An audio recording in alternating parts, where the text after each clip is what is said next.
On a commencé avec une introduction en ce qui concerne la croyance des deux Razi, Aqidatul Raziyayni. Et la dernière fois, on avait parlé de Abi Hatim al-Razi. Aujourd'hui, on va continuer avec Abu Zur'a al-Razi. Abu Zur'a al-Razi. Son nom, ismuhu Ubaydullah ibn Abdil Karim ibn Yazid. Ubaydullah ibn Abdil Karim ibn Yazid ibn Farrukh ibn Daoud. Mawla عياش بن مطرف بن عبيد الله بن عياش بن أبي ربيعة القرشي المخزومي الرازي. Le nom de ce savant, Abu Zur'a, Ubaydullah ibn Abdil Karim. Ubaydullah ibn Abdil Karim. Son père s'appelait Abdul Karim.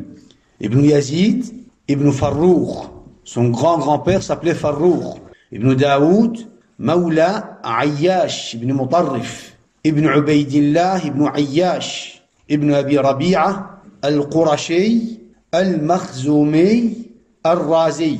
L'arrière-grand-père d'Abi Zur'a, Farrukh, جد أبي زرعة, مولى عياش بن مطرف. Il avait été libéré par Ayyash ibn Mutarrif, comme on l'avait expliqué la dernière fois. Il s'était allié, ou alors il a été libéré par Ayyash ibn Mutarrif, et Ayyash ibn Mutarrif, lui, fait partie de Quraysh, de la tribu de Bani Makhzoum.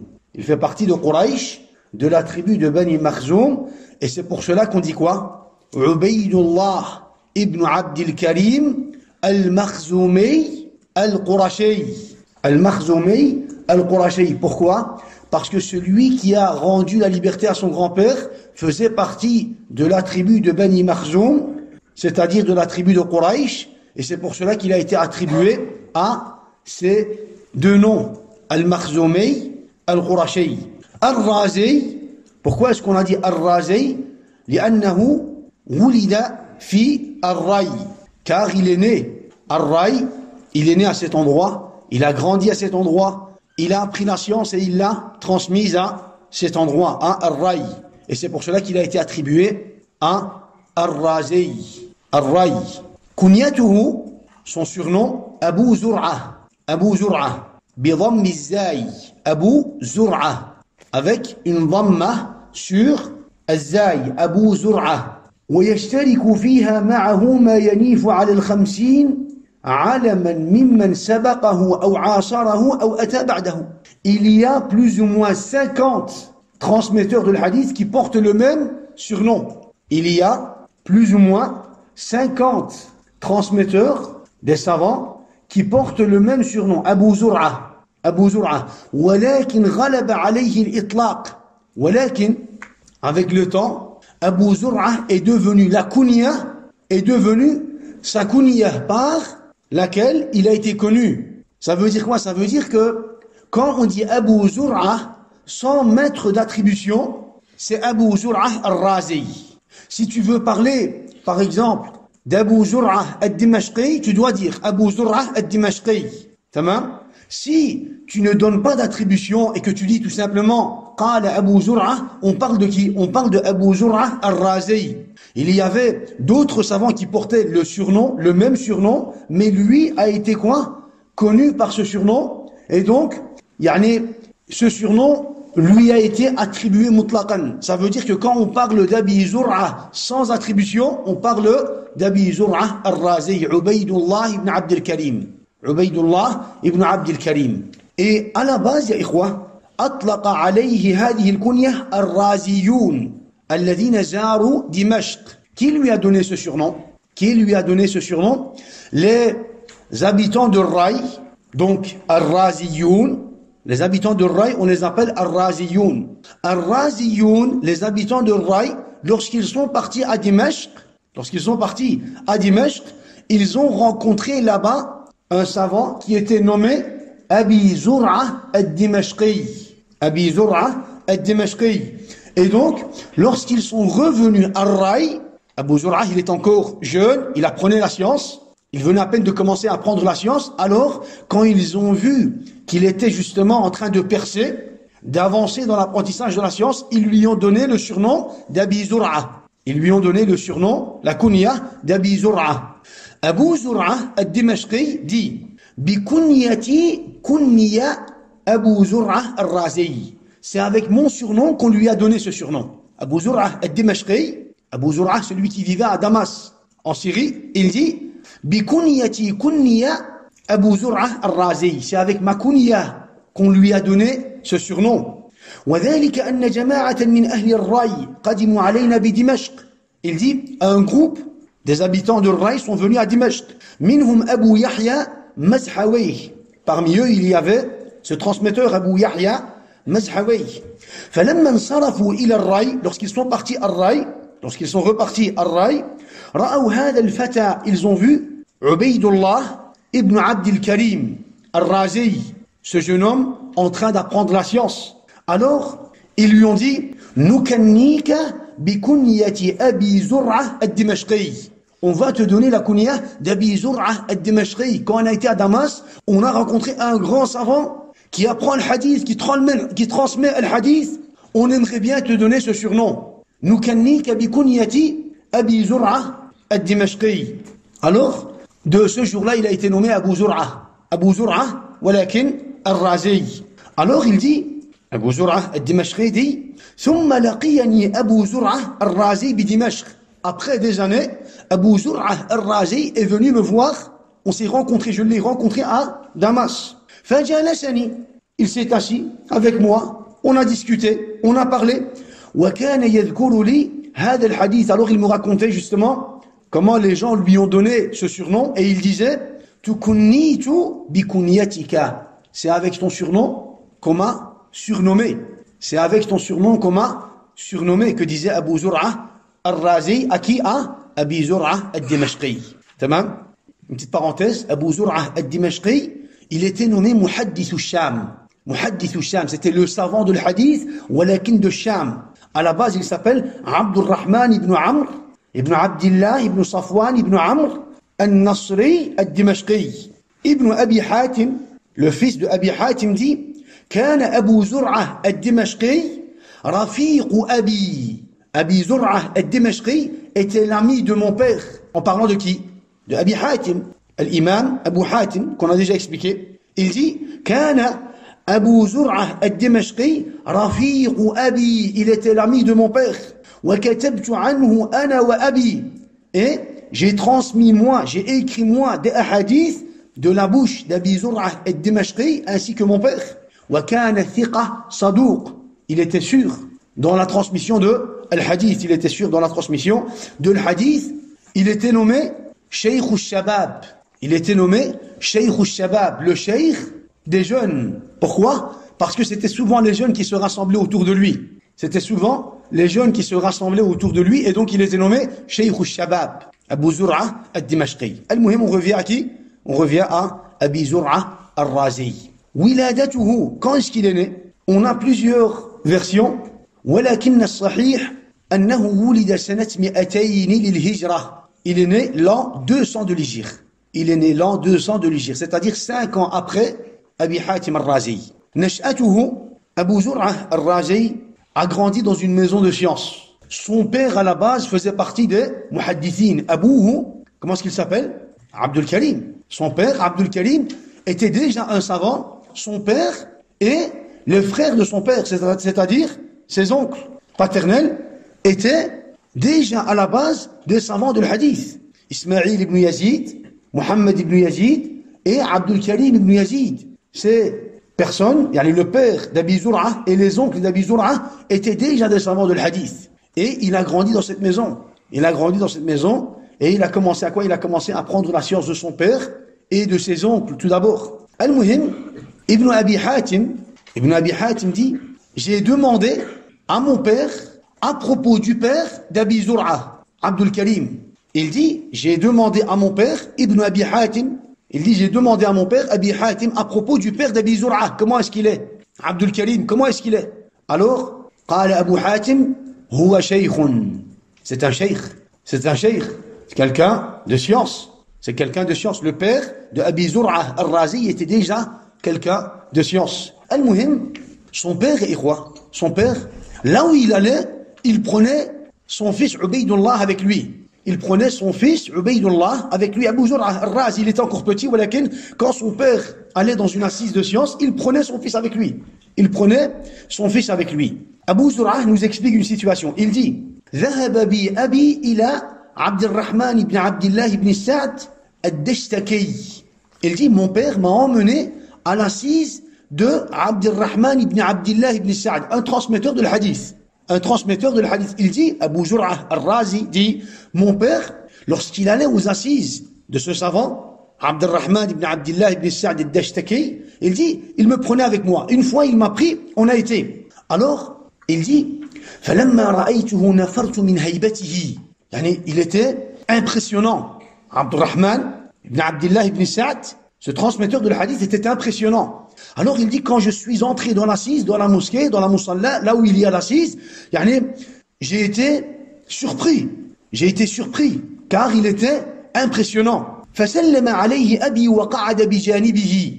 Il dit, mon père lui a passé le salam, Abdul Karim, le père d'Abi Zur'a, lui a passé le salam, et il est venu s'asseoir à côté de ce savant, à côté de Abdurrahman. Alors, il dit, فَلَمْ أَزَلْ أَدْنُو وَأَنْظُرُ إِلَيْهِ. Il dit, moi je suis resté à l'écart. Il dit, moi je suis resté à l'écart. Abu Zur'a al-Razi, il dit, moi je suis resté à l'écart. Mon père, il a été s'asseoir à côté de lui.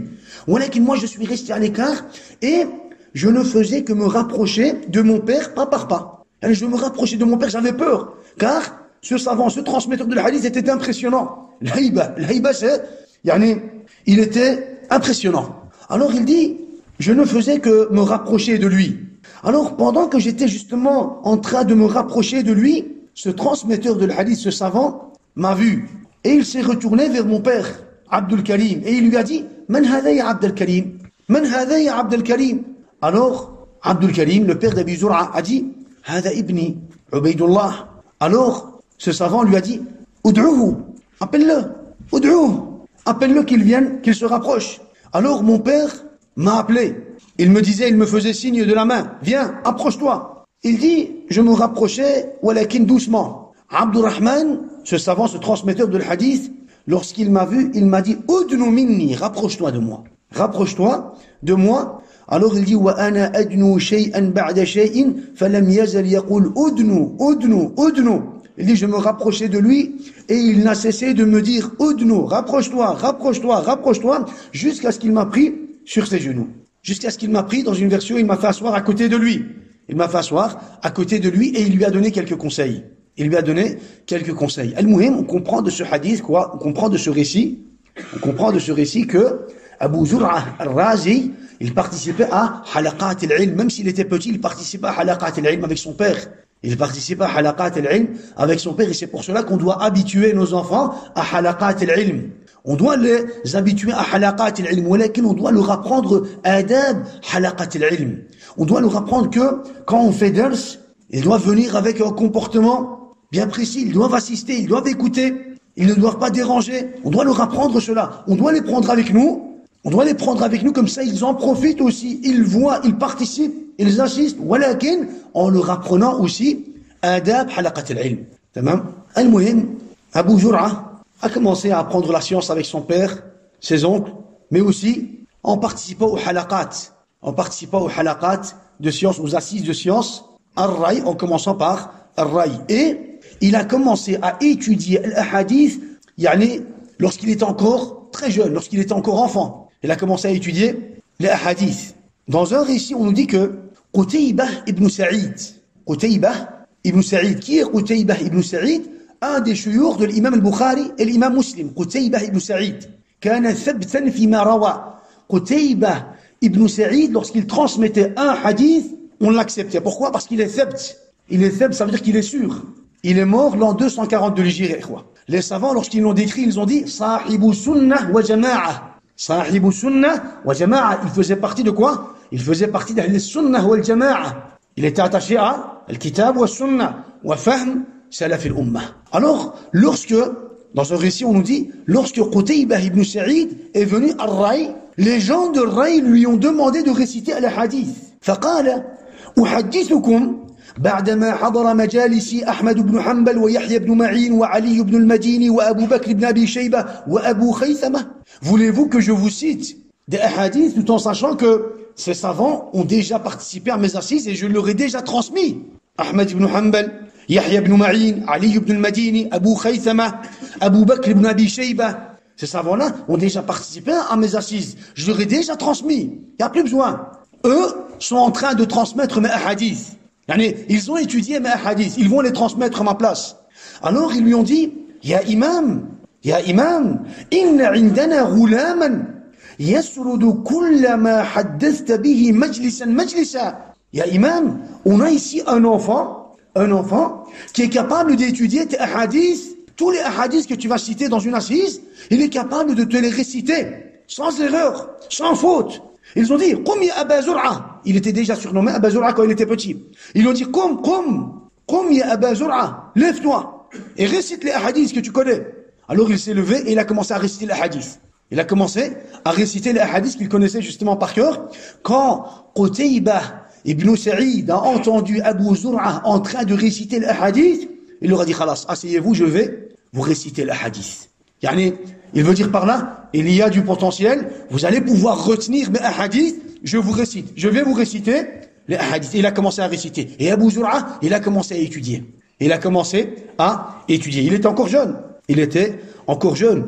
On nous dit même qu'il a voyagé pour justement apprendre l'ilm à 13 ans. À 13 ans, ya ikhwa. Au début, qu'est-ce qu'il a fait? Il a commencé à apprendre l'ilm tout d'abord à la base. Quand on apprend l'ilm dans la ville où on a grandi.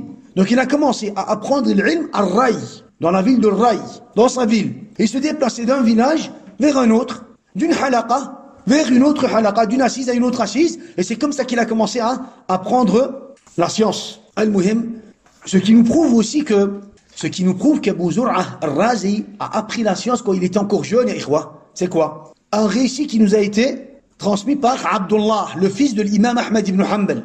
L'imam Ahmed, il avait un fils, qui était nommé Abdullah. Il nous transmet justement lui un récit. Il dit, j'ai demandé à mon père, Ya abati, man il-huffaz? Qui sont al-huffaz qui ont étudié al-hadith? Les piliers de la science de l'hadith. Qui sont les piliers de la science de l'hadith? Al-huffaz. Alors, l'imam Ahmed lui a dit, Ya bunayya shababun kanu indana min ahli Khurasan. L'imam Ahmed, il était où, ya ikhwa? L'imam Ahmed, il était à Bagdad, Irak. L'imam Ahmed, il a vécu à Bagdad. Alors, quand son fils, il lui a dit, Ya abati, man il-huffaz? Qui sont les savants de l'hadith? Ceux qui ont étudié l'hadith. Alors, l'imam Ahmed lui a dit, Shababun. Des jeunes hommes, des jeunes garçons. Shababun kanu indana, ils étaient avec nous. Min ahli Khurasan. Des jeunes qui étaient venus de Khurasan. وقد تفرقوا, ils sont repartis. Alors Abdullah lui a dit, Man hum ya abati?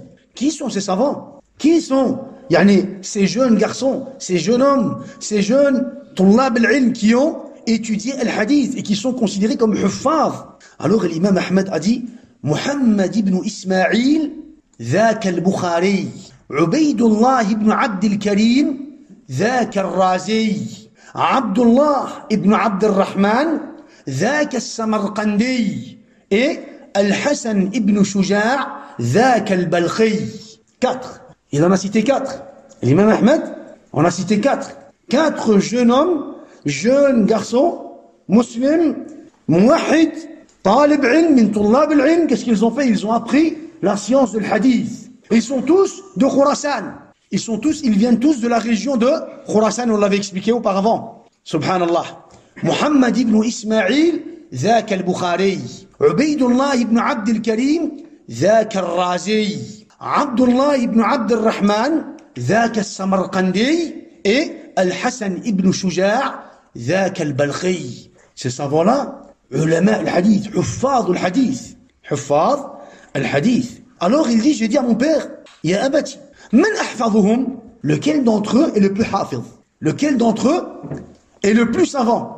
Alors regardez, subhanallah, comment il a répondu? L'imam Ahmed a dit, Asraduhum Abu Zur'a, wa a'rafuhum al-Bukhari, wa atqanuhum Abdullah, wa ajma'uhum al-Hassan. Asraduhum, ça veut dire celui qui est le plus rapide dans la récitation. Abu Zur'a, notre savant. Et ils sont tous nos savants.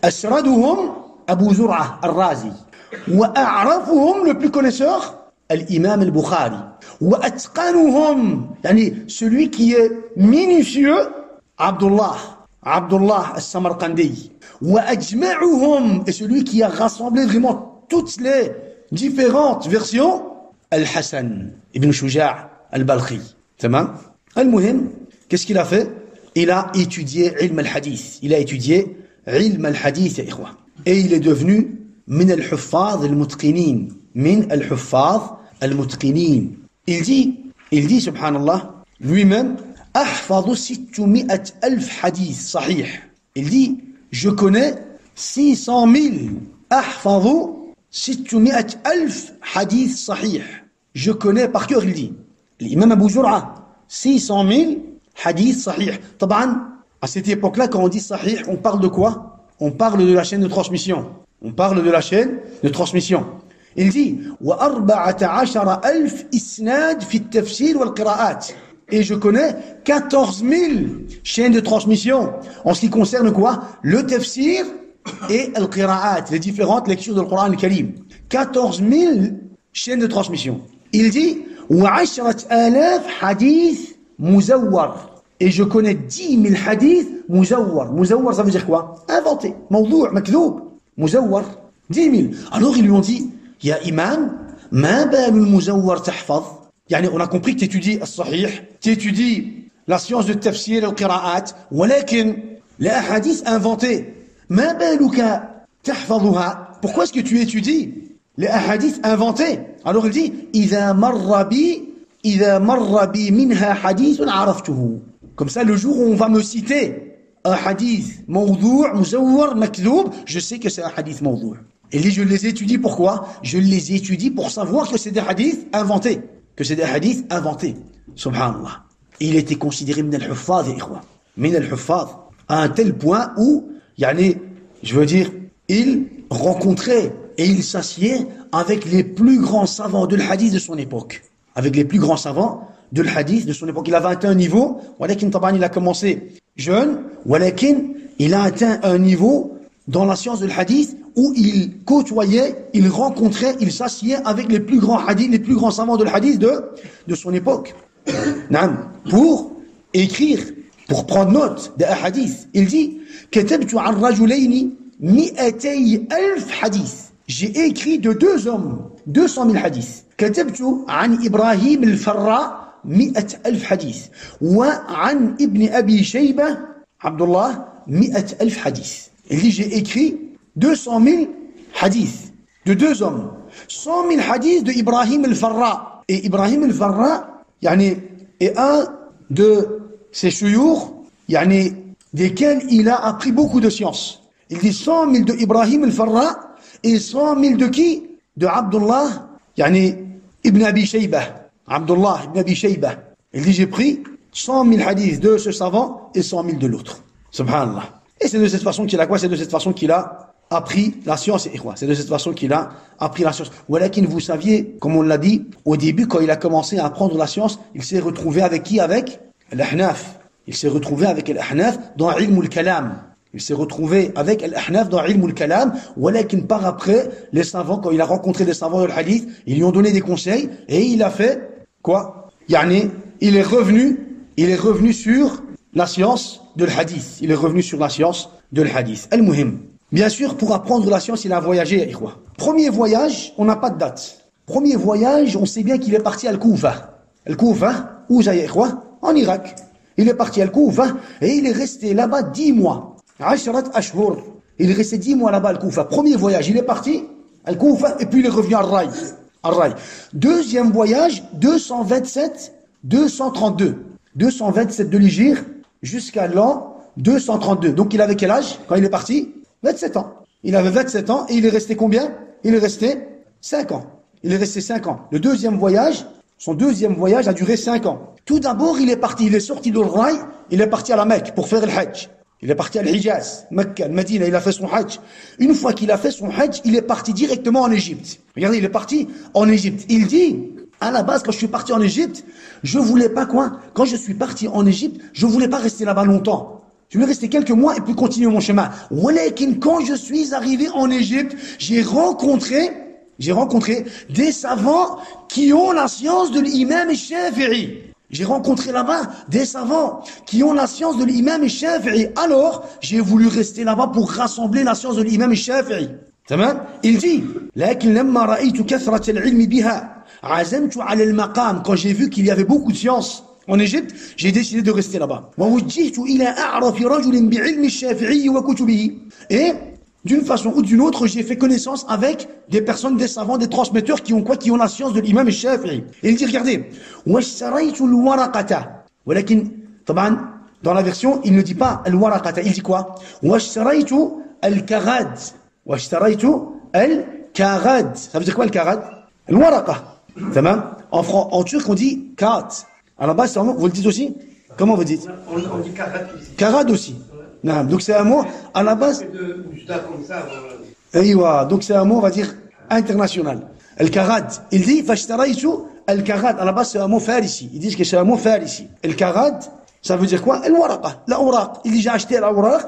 Il dit, wa katabtu ilm al-Shafi'i. Il dit, j'ai été acheté. Il dit, taban, quand il a été acheté, c'est pas qu'il avait l'argent, il a été acheté. Il a été acheté les papiers et il a commencé à écrire. Il dit, j'avais 2 tissus. J'avais acheté pour moi 2 tissus pour me faire coudre des vêtements. Il dit, walakin, quand j'ai vu que j'étais capable de rassembler la science de l'imam Shafi'i en Égypte, j'ai dû vendre ces tissus. J'ai vendu les tissus. Avec cet argent-là, j'ai acheté des papiers et j'ai fait quoi? J'ai commencé à écrire la science de l'imam Shafi'i. Et c'est de cette façon-là que l'imam Abu Zur'a, il avait aussi rassemblé la science de l'imam Shafi'i. Il avait aussi rassemblé la science de l'imam Shafi'i. Pourquoi on cite tout cela, ikhwa? Pourquoi on cite les régions là où il a été et là où il a appris la science? Parce que quand on va lire notre livre de l'Aqida, on va comprendre que la science, les principes, les fondements qui vont être cités dans son livre, ne sont pas des fondements de quelques savants, non. C'est des fondements, des principes qui sont basés sur l'unanimité de qui? L'unanimité de savants d'Ahl Sunnah wal Jama'a. Que ce soit les savants de Sham, les savants de Yémen, les savants de Misr, les savants de l'Hijaz, les savants de l'Irak. Tous ces savants-là, il les a rencontrés et puis il va nous faire un résumé de quoi? Un résumé de Aqidat Ahl Sunnah wal Jama'a. C'est important ça. Ça c'est important. Et son livre, justement, ce livre qu'on va aborder, a cette particularité que d'autres livres n'ont pas, parce qu'il va le dire au début. Il va dire, cette croyance que je vous transmets est la croyance d'Ahl Sunnah wal Jama'a, des savants que j'ai rencontrés à Yémen, en Irak, en Égypte, à Sham. Donc c'est important. Alors, après l'Égypte, il a été à Sham, il a été à Al-Jazira, Al-Arabiya, Al-Muhim, il a été à Al-Hijaz, il a été à Bagdad, Al-Koufa, Al-Basra, et puis il est revenu à Al-Ray, ça a duré 5 ans. 3e voyage, on ne sait pas exactement quand est-ce qu'il est parti. 3e voyage, il est parti à Sham, en Irak et en Égypte encore une 2e fois. Dans son 3e voyage, subhanallah, pour apprendre la science, il a dû se retrouver, dans des lieux de bataille. Il a dû se retrouver dans des endroits où il y a des guerres. Il n'a pas été, pour participer à la base, il a été pour apprendre l'ilm. Subhanallah. Walakin, puisqu'il n'avait le choix que de pouvoir apprendre qu'en participant à cette bataille, il dit, j'ai participé, mon but à la base c'était quoi? C'était d'apprendre la science. Il dit, regardez, subhanallah. Il dit, quand il parle de lui-même, il dit, Lam a'rif li nafsi ribatan khalisan fi thaghra. Al-ribat, c'est quoi? Al-ribat, c'est quand tu es, face à l'ennemi, tu dois surveiller. T'es là. Al-ribat. T'es là et tu dois surveiller pendant toute la nuit selon le temps qu'on va te désigner. Al-ribat. Pour ne pas que le mal touche al-muslimin. Alors il dit, Lam a'rif li nafsi ribatan khalisan fi thaghra. Taban, ça c'est min tawadu'ihi rahimahullah. Tellement il est modeste, il dit, je n'ai jamais participé à une bataille, vraiment pour participer à cette bataille. Vraiment avec l'intention de participer à cette bataille. Pourquoi? Il dit, qasadtu Qazwin, la ville de Qazwin, il dit, qasadtu Qazwin murabitan. ولكن همتي أن أسمع الحديث من التنافسي. Il dit, à la base, j'ai été à Qazwin, j'ai participé à la bataille là-bas, ولكن mon but était d'entendre les hadiths de qui? Du savant At-Tanafisi.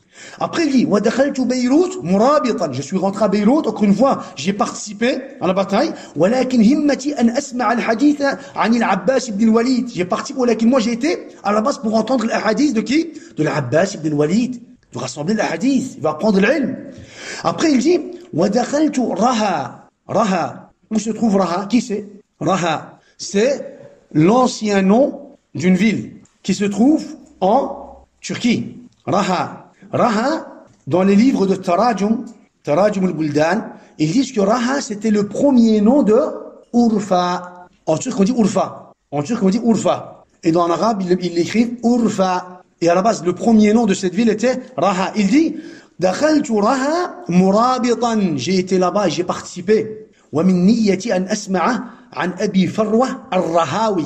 Il dit, j'ai participé, laquelle mon but était d'entendre les hadiths de Abi Farwa al-Rahawi. Alors il dit, فَلَا أَعْرِفُ لِنَفْسِي رِبَاطًا خَلُصَتْ نِيَّتِي فِيهِ ثُمَّ بَكَى رَحِمَهُ اللَّهِ. Alors il disait, je n'ai participé à aucune bataille avec une bonne intention. Il dit, subhanallah, je n'ai participé à aucune bataille avec l'ikhlas, avec une bonne intention, et puis il se mettait à pleurer. Pourtant il a participé. Azim, il a participé, il a appris l'ilm, et puis il est venu, il a fait la da'wah. Et il a transmis cette science, il a transmis aqidat al-sunnah wal-jama'a. ولكن من باب التواضع, subhanallah, il dit, je n'ai jamais pu participer vraiment pour participer à une bataille. J'ai participé, ولكن à la base c'était pour apprendre l'ilm. ولكن il a participé. Subhanallah. Regardez ça, c'est la modestie des savants d'Ahl al-Sunnah wal-Jama'a, ya ikhwa. Subhanallah. Al-Muhim, entre-temps, ya ikhwa, qu'est-ce qu'il a fait? Entre-temps, dans son dernier voyage, il a été aussi à Naysabur. Quand il a été à Naysabur, là-bas, il a rencontré qui, ya ikhwa? À Naysabur, il a rencontré Ali ibn Musa al-Rida. Ali ibn Musa al-Rida. Qui est Ali ibn Musa al-Rida? Un des petits-fils de qui? De Ali ibn Abi Talib. Ali al-Rida. Le fils de qui? Musa al-Kadhim. Le fils de Ja'far al-Sadiq. Le fils de Muhammad al-Baqir. Le fils de Ali ibn al-Hussein. Ibn Ali ibn Abi Talib. Tamam? Donc il a rencontré là-bas un des petits-fils de Ali. Un des petits-fils de Ali. Radiyallahu anhu. Alors il dit, on s'est rassemblés autour de lui. On s'est rassemblés autour de Ali ibn Musa al-Rida. On s'est rassemblés autour de lui. Et il dit, il nous a cité un hadith que lui a transmis de ses ancêtres. Donc il disait à chaque fois, mon père a entendu de son père, et lui a entendu de son père, et lui a entendu de son père, jusqu'à ce que Ali a entendu du prophète, alayhi salatu wassalam. Alors il transmet le hadith, il dit, le prophète a dit, qu'Allah azza wa jal a dit hadith al-Qudsi, kalimatu la ilaha illallah hisni. Allah azza wa jal a dit, la ilaha illallah, la parole de la ilaha illallah est mon fort. Hisni. La ilaha illallah, la parole de la ilaha illallah est mon fort. Al-Hisn. فَمَنْ قَالَهَا دَخَلَ حِصْنِي. Celui qui va dire la ilaha illallah, ولكن avec le fahm, en appliquant les nécessités, avec compréhension, en appliquant ses conditions. فَمَنْ قَالَ هذه الكلمة فمن قال لا إله إلا الله دخل حصني. Celui qui va dire la ilaha illallah entrera dans mon fort. وَمَنْ دخل حصني أمن عذابي. Et celui qui va entrer dans mon fort, il sera en sécurité de quoi? De mon châtiment. Allahu Akbar. Ça c'est Fadl al-Tawhid. Celui qui va apprendre le Tawhid, celui qui va accepter le Tawhid, la ilaha illallah, avec les conditions de la ilaha illallah, en appliquant ses nécessités, en appliquant la réalité de la ilaha illallah, en appliquant al-nafy wal-isbat, en appliquant al-kufr bit-tawaghit wal-bara'atu min ash-shirk wa ahli ash-shirk. Allah azza wa jalla dit justement dans ce hadith qudsi, كلمة لا إله إلا الله حصني فمن قالها دخل حصني ومن دخل حصني أمن من عذابي. La ilaha illallah est mon fort. Celui qui va dire la ilaha illallah entrera dans mon fort, et celui qui va entrer dans mon fort, il sera en sécurité de mon châtiment, que dit Allah tabaraka wa ta'ala. Qu'on puisse être en sécurité du châtiment d'Allah tabaraka wa ta'ala.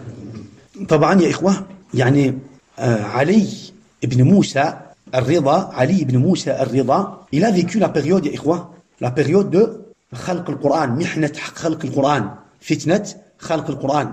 Et il a dit lui-même, qu'est-ce qu'il a dit? Man qala anna al-Qur'an makhlouq fa huwa kafir.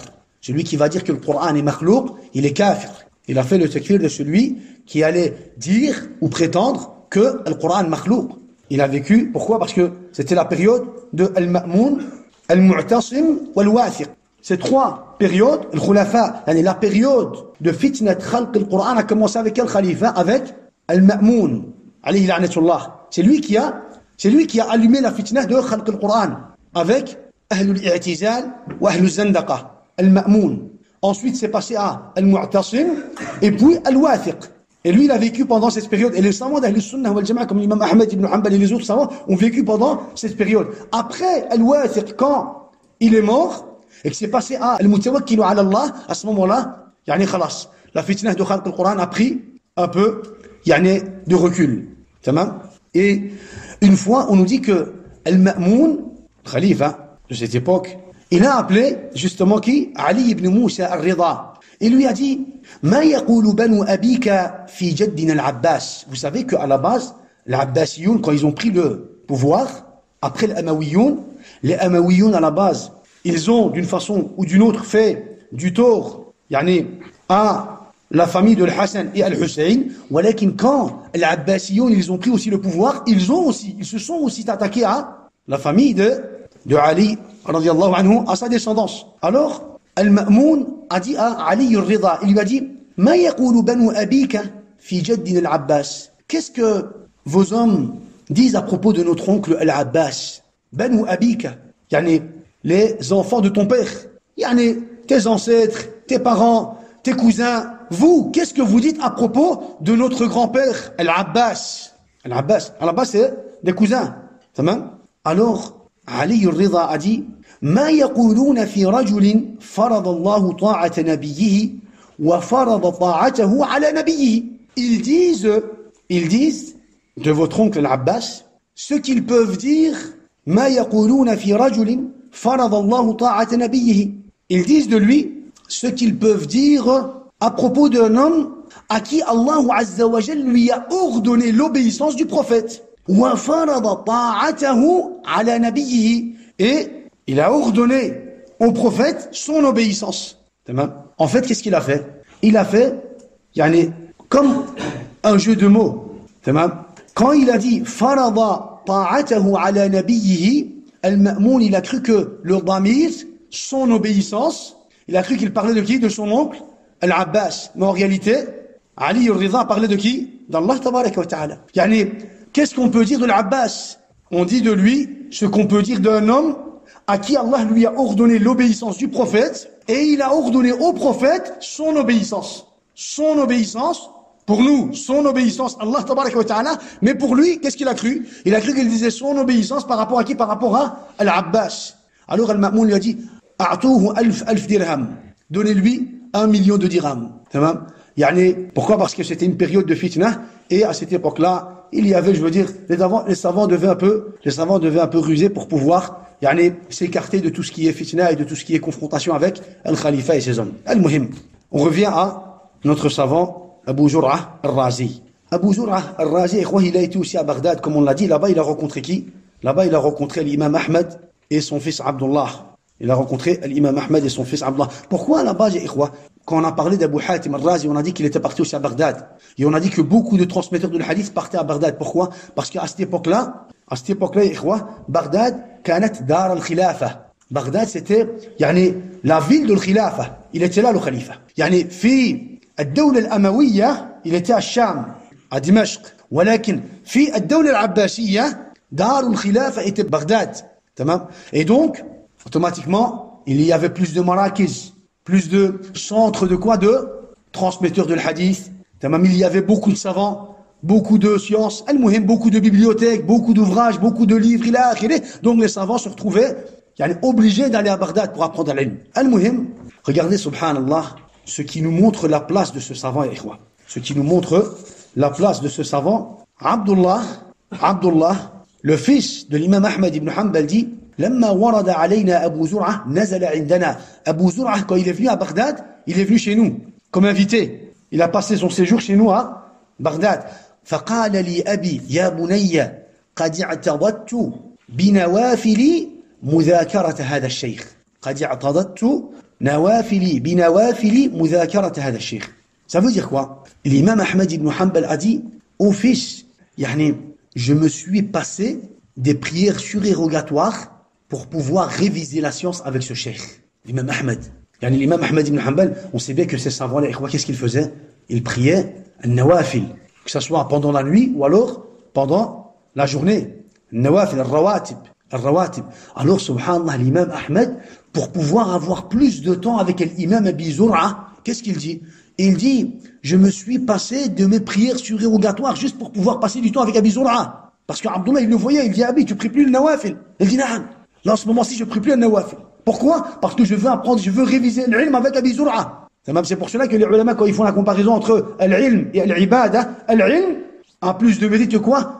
Qu'une adoration qui est surérogatoire. Pourquoi? Parce que l'adoration surérogatoire, c'est pour toi. Amma al-ilm, c'est pour toi et c'est pour transmettre justement al-haq, la vérité, le tawhid.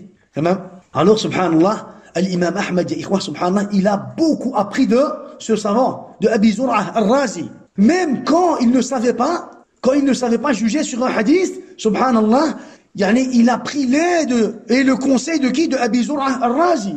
Il a pris l'aide, il a pris le conseil d'Abi Zur'a al-Razi tout en sachant que l'imam Ahmed ibn Hanbal, il était considéré comme le cheikh de Abi Zur'a. Malgré qu'il était son cheikh, il prenait quoi? Il prenait son conseil ou son jugement à propos d'un hadith. Regardez ce qui s'est passé. On nous dit, Muhammad ibn Salih al-Baghdadi dit, رأيت أبا زرعة دخل على أحمد بن حنبل وحدثه ورأيته قد مجمجة. Il dit, un jour, Abu Zur'a est entré chez l'imam Ahmed ibn Hanbal, ils ont commencé à réviser le hadith. Ra'aytuhu qad majmaja. Majmaja, ça a plusieurs sens. Quand tu écris sur une feuille, et puis que tu passes la main, ça fait quoi?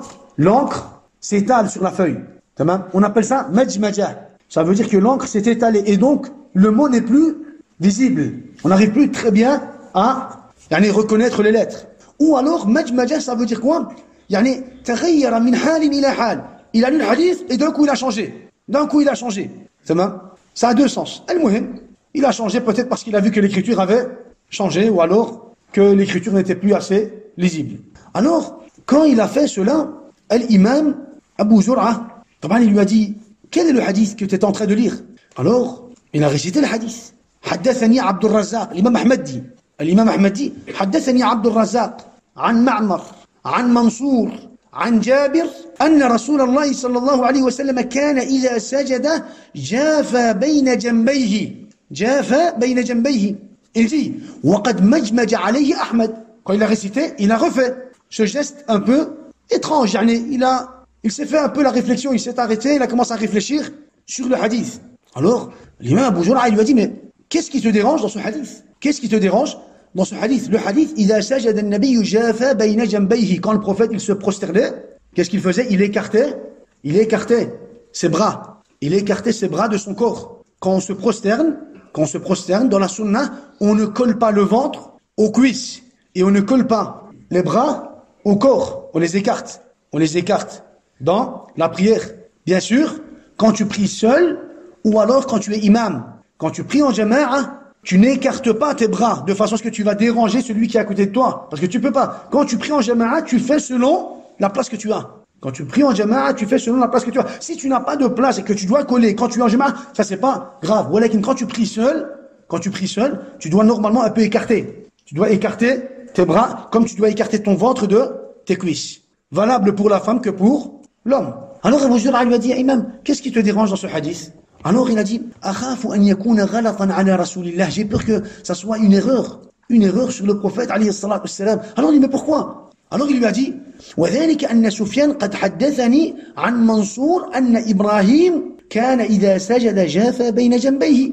Il dit, parce qu'en fait j'ai un autre récit dans lequel Sufyan me rapporte justement que Mansour m'avait transmis qu'Ibrahim al-Nakha'i, quand il allait en prosternation, il écartait ses bras. Alors il dit, j'ai peur qu'en réalité, le fait d'écarter les bras était une application que Ibrahim al-Nakha'i faisait et que par la suite, elle a été attribuée au prophète alayhi salatu wassalam. Je ne sais pas si vraiment le prophète il faisait cela. J'ai ce hadith dans lequel le prophète écartait les bras, ou alors j'ai un autre récit qui m'a été rapporté par Sufyan. Sufyan, lui transmet de Mansour et il dit que Ibrahim écartait les bras. est-ce que c'est Ibrahim qui écartait les bras parce qu'il faisait par rapport à la sunna du prophète, ou alors est-ce qu'il faisait cela et que cela était attribué au prophète, alayhi salatu wassalam. Alors Abu Zur'a lui a dit, Ya Aba Abdillah, al-hadith sahih. Le hadith est sahih. Alors l'imam Ahmed l'a regardé, فنظر إليه فقال أبو زرعة حدثنا أبو عبد الله البخاري محمد بن إسماعيل حدثنا رضوان البخاري قال حدثنا فضيل بن عياض عن منصور عن سالم عن جابر أن رسول الله صلى الله عليه وسلم كان إذا سجد جافى بين جنبيه وحدثني إبراهيم بن موسى حدثنا هشام بن يوسف الصنعاني أخبرنا معمر عن سالم عن جابر أن رسول الله صلى الله عليه وسلم كان إذا سجد جافى بين جنبيه. Deux hadiths. Alors l'imam Ahmed a dit هات القلم إلي هات القلم إلي donne-moi le crayon. فكتب صح صح صح 3 مرات. À côté de son hadith il a écrit quoi? Il a écrit صح صح صح 3 fois. 3 مرات. Il a jugé l'imam Ahmed. Aujourd'hui on a Musnad l'imam Ahmed. L'imam Abu Zur'a, il avait le même niveau. Il était l'élève de l'imam Ahmed, ou alors que l'imam Ahmed prenait son soutien, son aide pour pouvoir même juger selon ses connaissances sur certains hadiths. Subhanallah. L'imam Abu Zur'a avait la place, avait le niveau de l'imam Ahmed ibn Hanbal. L'imam Ahmed a écrit sah par rapport à la parole de l'imam Abi Zur'a. L'imam Abi Zur'a. Subhanallah. Une fois, pour vous dire une fois, lorsqu'il est arrivé à Bagdad, Abu Zur'a, il partait justement à Al-Hajj, il est arrivé à Bagdad.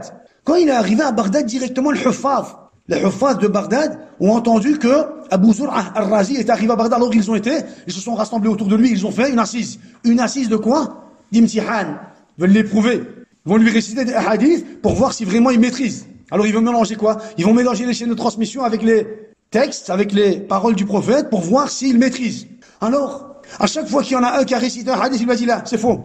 Le hadith que tu as cité va avec telle chaîne de transmission et la chaîne de transmission que tu as cité va avec tel hadith. Et à chaque fois qu'il y en a un qui lui cite un hadith, il réplique, il répond.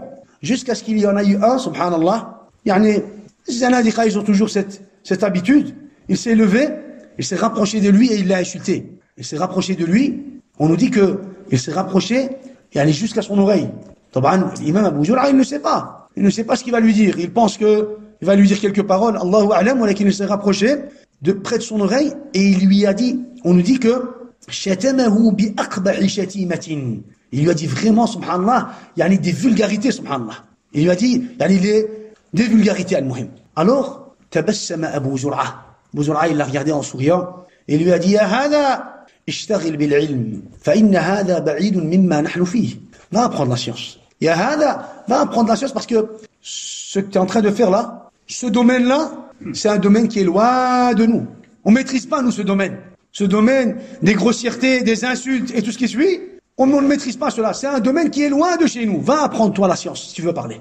Et il l'a remballé, puis l'imam Abu Zur'a a continué son chemin. Subhanallah.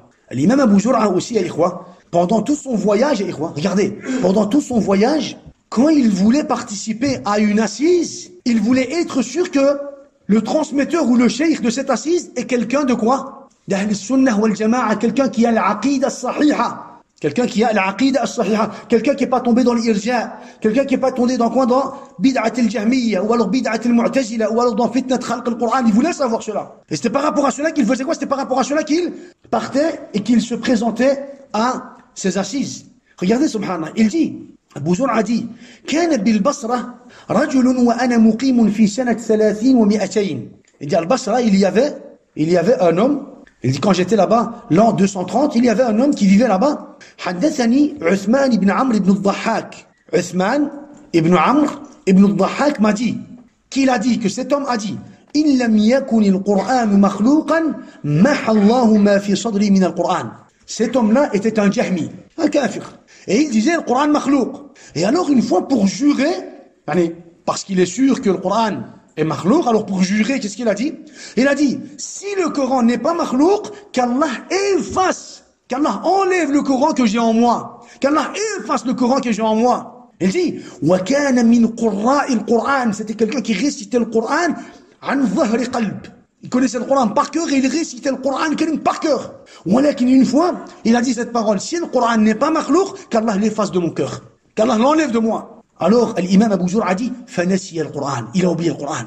Il a oublié le Coran. حتى أنه كان يقال له بسم الله الرحمن الرحيم فيقول معروف معروف ولا يتكلم. Il avait oublié le Coran à un tel point où il avait même oublié al-basmala. Les gens le rencontraient, ils lui disaient récite le Coran. T'avais juré, maintenant récite. Dis Bismillah ar-Rahman ar-Rahim, récite le basmala, commence. Yallah. Alors il disait, quand il entendait le basmala, il disait Ma'rouf, Ma'rouf. C'est connu, Ma'rouf. Wala yatakallam. Depuis qu'il avait juré de cette façon, il n'était plus capable de réciter. Il n'a plus récité un seul verset. Il n'a plus été capable de réciter un seul verset. Subhanallah. Alors il dit, pourquoi est-ce qu'on a cité le récit? Il dit فَجَهَدُوا فِيَّ أَنْ أَرَاهُ فَلَمْ أَرَهُ. Alors ils ont insisté à ce que je le voie, mais je n'ai pas voulu le voir. Je ne l'ai pas vu.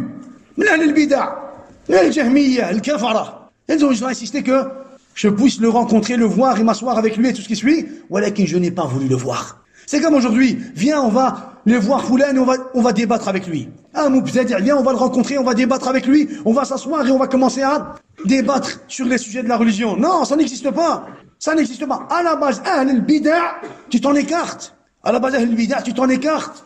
Tu ne te rapproches pas d'eux. Tu ne les prends pas en considération, tu ne les écoutes pas. Et on va voir comment les ulama d'Ahl al-Sunnah wal Jama'a, justement, quand on va aborder le livre, comment est-ce qu'ils se sont comportés envers Ahl al-Bida', Ahl al-Zandaqa, Ahl al-Zayr.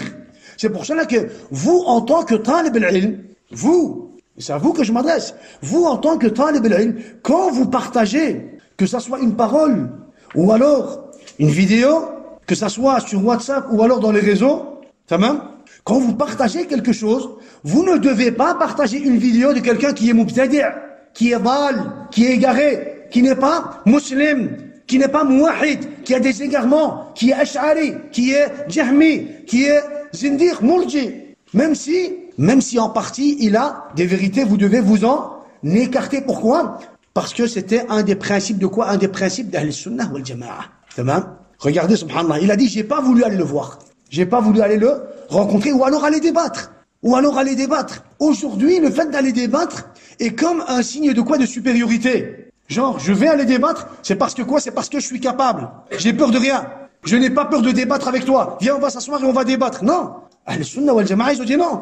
Tu vas pas débattre. Tu restes loin, justement. Tu restes loin, subhanallah, et rahimahullah, c'est ce qu'il faisait. Il restait loin. Et je vous l'ai toujours dit, de rester loin de tout ce qui est quoi? De tout ce qui est, ambigu, ou alors de tout ce qui fait partie de ces vidéos qui sont quoi? Qui sont, dans les réseaux sociaux, qui n'apprend rien en réalité, qui n'apprend rien aux musulmans. À part lui mélanger la tête et l'esprit et sa croyance, ça ne lui apprend rien du tout. Donc il faut rester loin de tout ça, loin de tout ça. Et al-muhim, ici il n'a pas été, il lui arrivait d'aller et de rencontrer des gens, des innovateurs, ou alors des gens égarés, des différentes sectes pour les corriger. Pour les corriger, il lui est arrivé plusieurs fois d'aller et de débattre.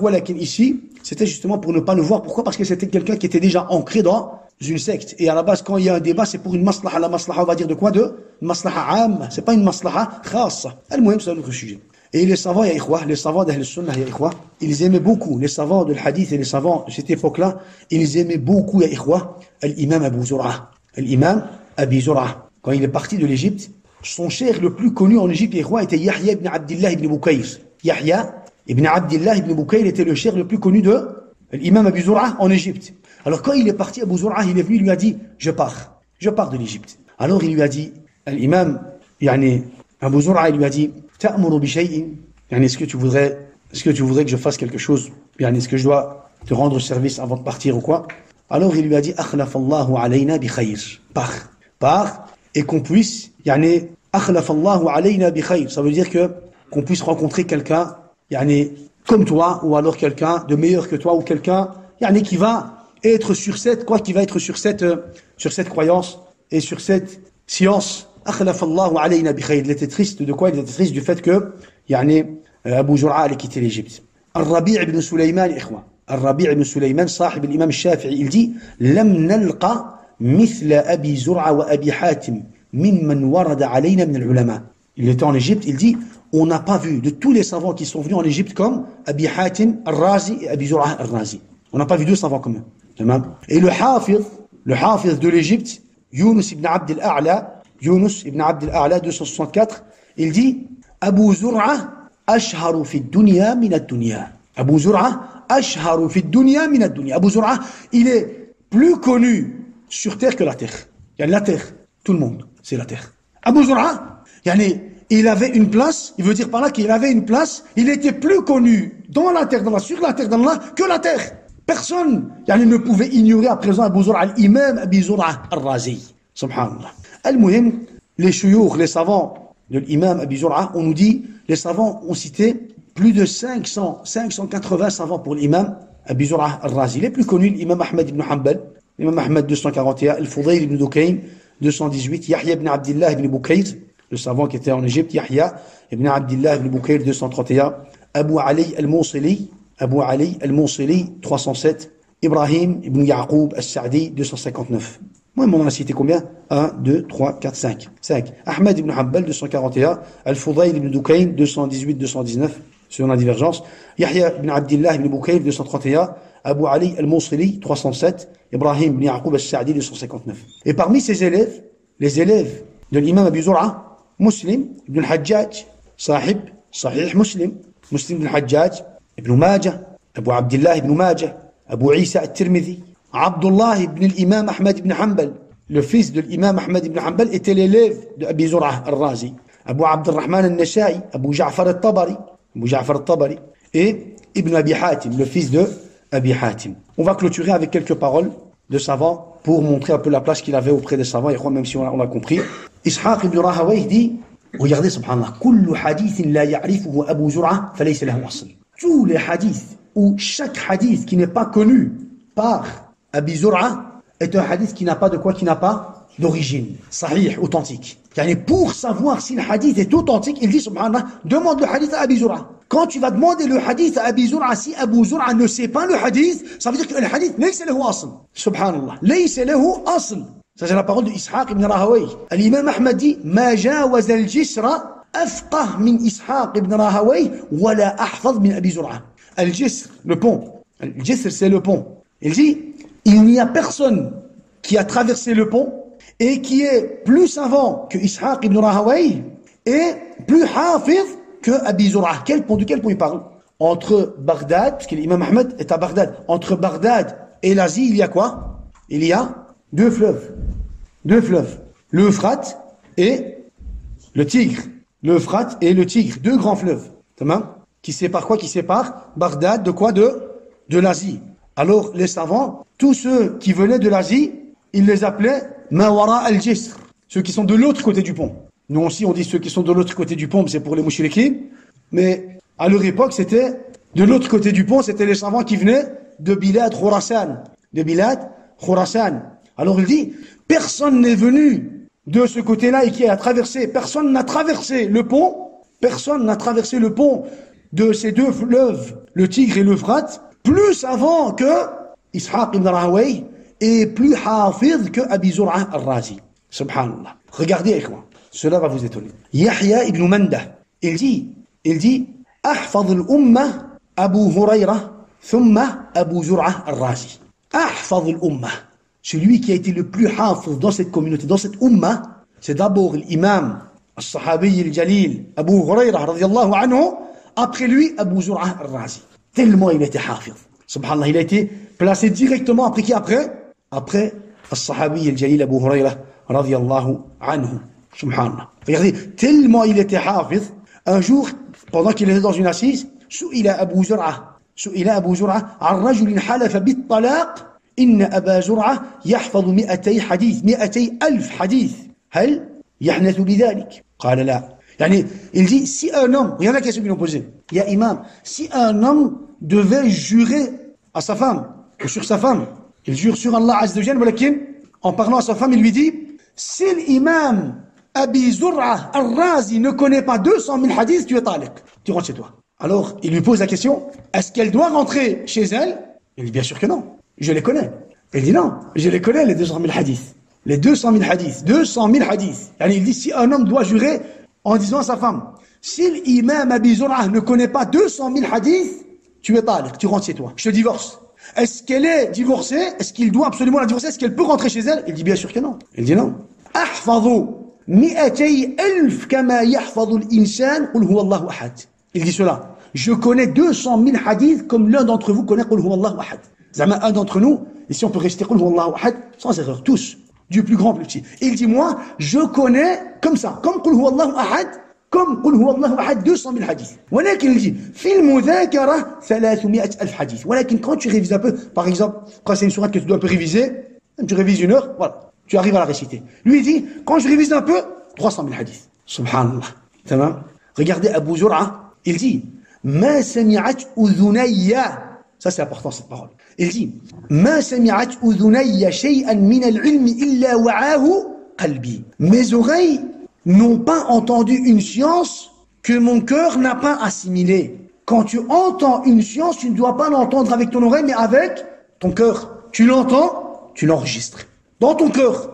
Quand ça rentre dans ton cœur, d'office, tu te sens concerné, tu mets en application. Quand ça rentre dans ton oreille, ça ressort. Et il dit, je n'ai pas entendu une science, un hadith, une vérité que je n'ai pas installée dans mon cœur. Regardez ce qu'il dit. وَإِنِّي كُنْتُ أَمْشِي فِي سُوقِ بَغْدَادَ فأسمع من الغرف صوت المغنيات فأضع أصبعي في أذني مخافة أن يعيه قلبي. Il dit, moi, pendant que je me promenais dans le marché de Bagdad, j'entendais des chambres, il y avait des chambres. J'entendais des chambres, صوت المغنيات, la voix des femmes qui chantaient, des chanteuses, الفاسقات, الفاجرات.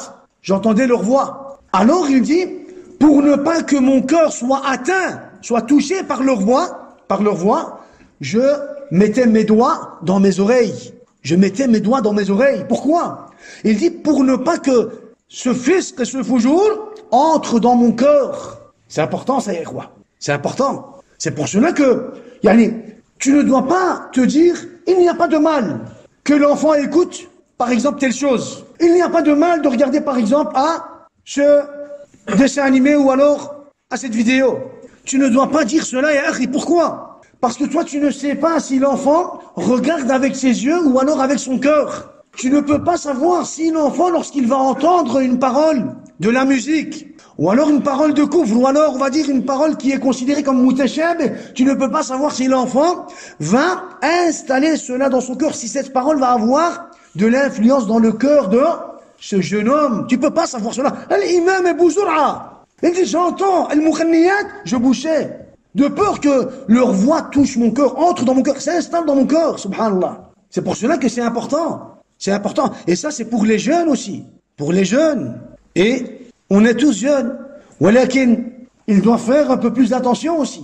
Imaginons que ça leur arrive des fois de regarder des vidéos, ou alors de regarder par exemple des vidéos sur YouTube, il a akhiré. Il se peut qu'il y ait une publicité avec de la musique, avec muharramat, avec un haram. Le musulman, il doit intervenir directement. Parce que toi, tu regardes cela, mais tu sais pas si ça entre dans ton cœur. Tu dois directement t'abstenir, tu dois t'empêcher, tu dois te protéger de ça. Tu ne peux pas dire, oh, mais moi, ça me fait rien. Non, ça te fait. Sors de là. Éloigne-toi. Éloigne-toi. Si ce n'est pas une fitna pour toi, ça peut être une fitna pour quelqu'un d'autre. Taban? Alors il dit, subhanallah, je bouchais mes oreilles. Subhanallah. Rahimahullah. Al-Muhim, il est mort. Vous savez comment? On l'a expliqué lorsqu'on a parlé d'Abi Hatim, quand ils lui ont cité le hadith. Ils lui ont cité le hadith, alors il a récité. Enfin, ils lui ont pas cité le hadith, ils lui ont rappelé la chaîne de transmission, et lui a cité le hadith. Man kana akhiru kalamihi la ilaha illa Allah dakhala al-jannah thumma tuwfiya. Rahimahullah. Il a cité le hadith et puis il est mort. Tellement toute sa vie il était dans le hadith, même avant sa mort il a récité le hadith et il est mort sur le hadith. Il est mort l'an 264 de l'Hijr. Donc il avait 64 ans. Il avait 64 ans. On nous dit que avant de mourir, pendant quelques temps, pendant quelques jours, il disait Allahumma inni ashtaqu ila ru'yatik. Ya Rabbi. Il disait Allahumma inni ashtaqu ila ru'yatik. Ya Rabbi. Je désire te voir. La seule chose que j'espère, c'est pouvoir te voir. Allahumma inni ashtaqu ila ru'yatik. Je veux te voir, Ya Rabbi. Alors, il disait فَإِنْ قَالَ لِي أَحَدٌ. Il disait, et si l'un d'entre vous, il parlait à ceux qui étaient autour de lui, aux membres de sa famille, il leur disait فَإِنْ قَالَ أَحَدٌ مِّنْكُمْ بِأَيِّ عَمَلٍ اشْتَقْسَ إِلَى هَذَا. Yani, comment? Yani, par rapport à quel acte, par rapport à quelle action, par rapport à quoi? Yani, tu espères voir le visage d'Allah tabaraka wa ta'ala. Genre, qu'est-ce que tu as fait? Quelle est l'action? Quel est l'acte? l'action, l'adoration sur laquelle tu te poses le plus en espérant voir le visage d'Allah tabaraka wa ta'ala, en espérant voir Allah tabaraka wa ta'ala. Alors qu'est-ce qu'il disait? لَقُلْتُ لَهُ بِرَحْمَةِ رَبِّي, avec la miséricorde d'Allah tabaraka wa ta'ala, avec la miséricorde d'Allah tabaraka wa ta'ala.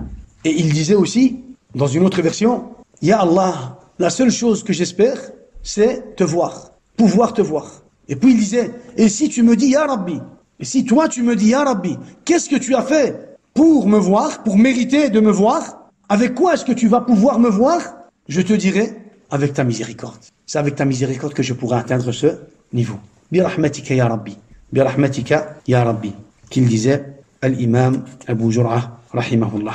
Al-Muhim, on a parlé de sa vie, il y a beaucoup de récits qui parlent de lui, beaucoup de paroles qui ont parlé de lui. Al-Muhim, on a fait un petit résumé de ce qui est essentiel. Ce n'est pas le but de notre cours, de notre sujet, walakin, on a quand même voulu aborder, on va dire, la biographie de ces savants pour pouvoir avoir une idée de qui ils sont. Comment est-ce qu'ils ont vécu, quelle était leur place, on va dire, auprès des savants d'Ahl al-Hadith, auprès des savants de l'Islam. Et comme ça, Inch'Allah, on va aborder, Inch'Allah, le livre de Aqidat al-Raziyayni, bi'iznillah. Donc la fois prochaine, on parle de qui? Du fils de Abi Hatim, et puis on rentre dans le livre, bi'iznillah. Ta'ala, barakallahu fikum wa jazakumullahu khairan.